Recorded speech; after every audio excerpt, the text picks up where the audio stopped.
Guys, it's me Nenjo again. Welcome to my channel. Guys, we'll be reacting to Darren, Lani, and Jonah singing on the same stage again. Ito ata yung part na nag-opera sila. Na, di ba may ganun silang segment dun sa The Aces Cebu? So, baka ito yung part na yon dito sa Davao. This is like a 10-minute video. So, medyo matagal-tagal. Mahaba-haba. So, hindi tayo masyadong mag-react after nito kasi dun pa lang sa kanta mag-react na ako para konti na lang yung sabihin ko at the end part of my reaction. So, I'm excited to watch this with you all, guys. So, tara, let's watch it now. So, guys, 10 minutes tong video na to. So, mag-enjoy tayo for sure.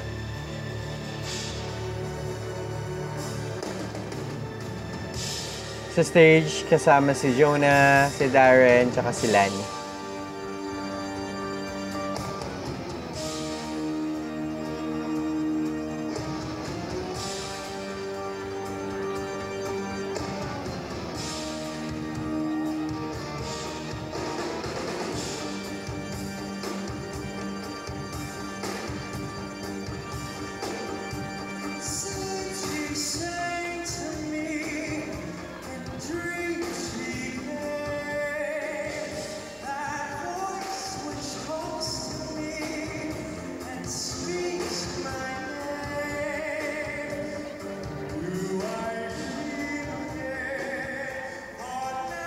Yung laki niyang boses niya.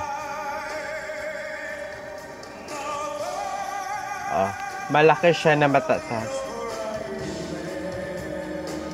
Tinaasan niya yung basic line nung kapal nung range ng boses niya sa part na yun.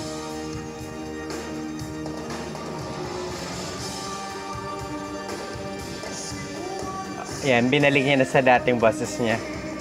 Yung part niya na yan. Yan yung normal niyang boses.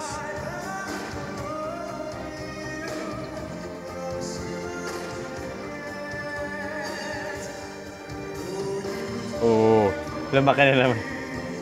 Because mababa yung note, so kailangan niya kapalan yung range na yun.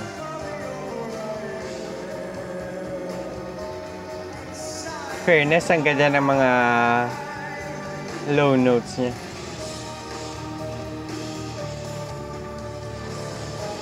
The much awaited part of the song.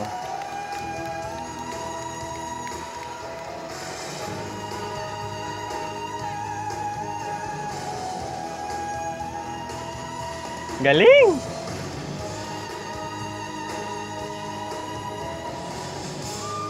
Oh my God, Darren. Galing mo talaga. Ang linis nun sa mix of chest and head. Hindi siya falsetto. Sound lang. And this is the two queens of modern operatic sounds. Classic sound, classic opera range si Lani, and modern opera range si operatic range si Jonah.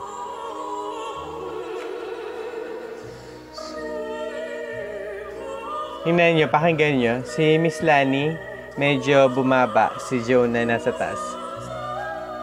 Ang ganda ng blending, ang ganda ng timpla.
At the end, nagpantay sila na tono ni Jonah.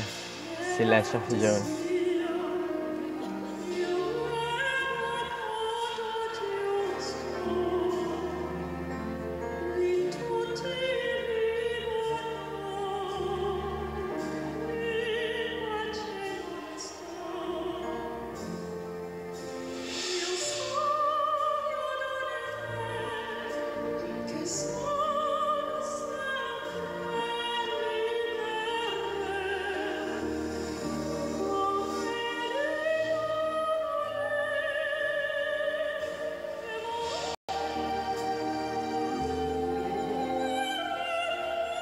Sarap sa tenga.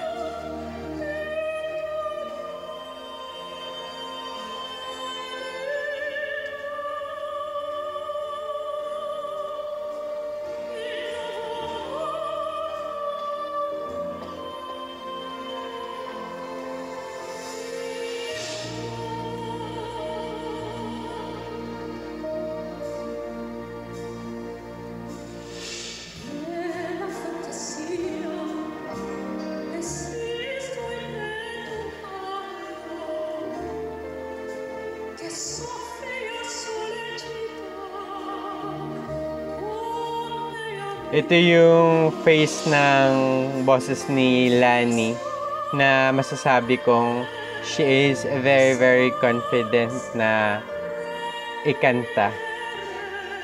Yung confidence niya dito iba eh, kaysa yung singing the normal range niya. Pag ganito yung tono, or ganito yung style ng pagkakanta,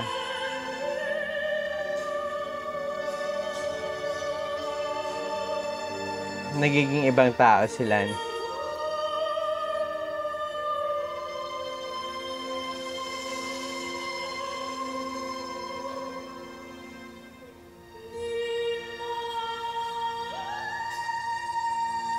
Taas.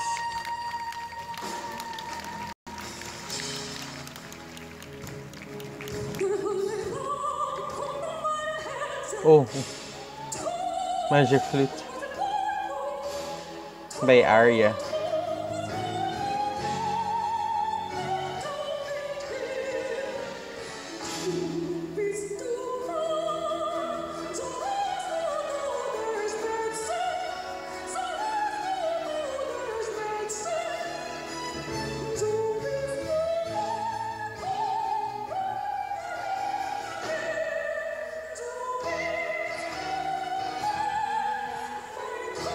Excited na ako.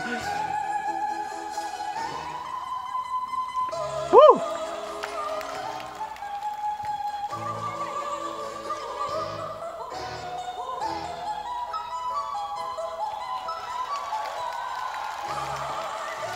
Sa part na yon, talagang ang linis ng pagka-mix niya sa chest and head tone niya na nagsasound sa whistle na.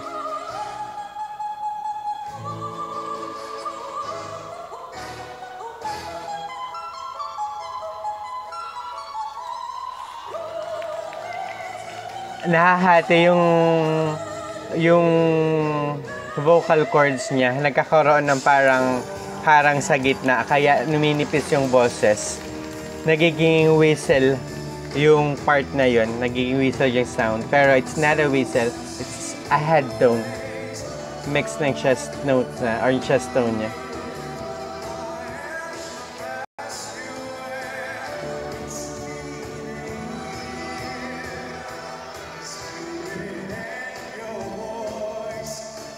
Ang laki ng boss ni Darren. Binata na. Pero ang lawak pa rin ng range niya.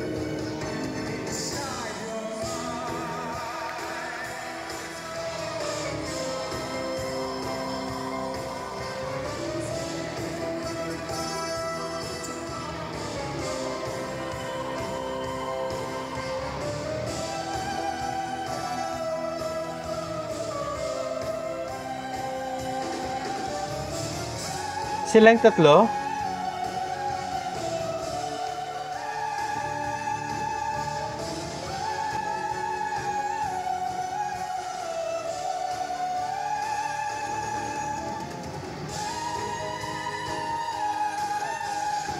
Oh my God.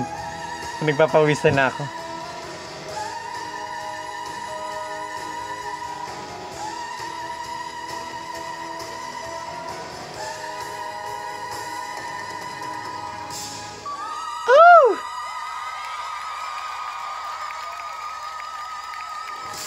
Oh my God. Woo! Yes. Yes.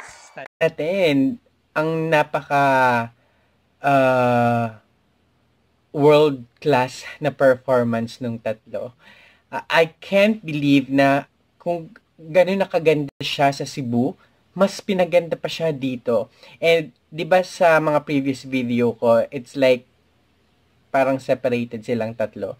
Pero dito sa video na to, meron nakuhang isang video na silang tatlo is magkakasama. Mas maganda pala panoorin kaysa sa putol-putol.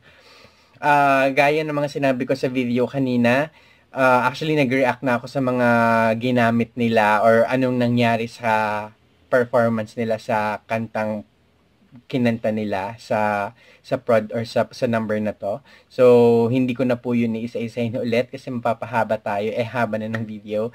Basta po, I love this I love this video. I love this performance kasi aside sa napakita nila yung pagka-classic nung opera song na napili nila para ikanta, nilagyan din nila ng konting modernity yung song mismo, 'di ba? Sabi ko nga kanina, this songs na kinanta nila is matagal na, 'di ba? Matagal na nangyari, matagal nang sumikat, matagal nang lumabas sa ere, pero nung kinanta nila parang kailan lang. Naging modern yung dating nung pagka-opera style na ginawa nila. So which is ang perfect, ang ganda kasi hindi lang matatanda ang ang mabibigyan ng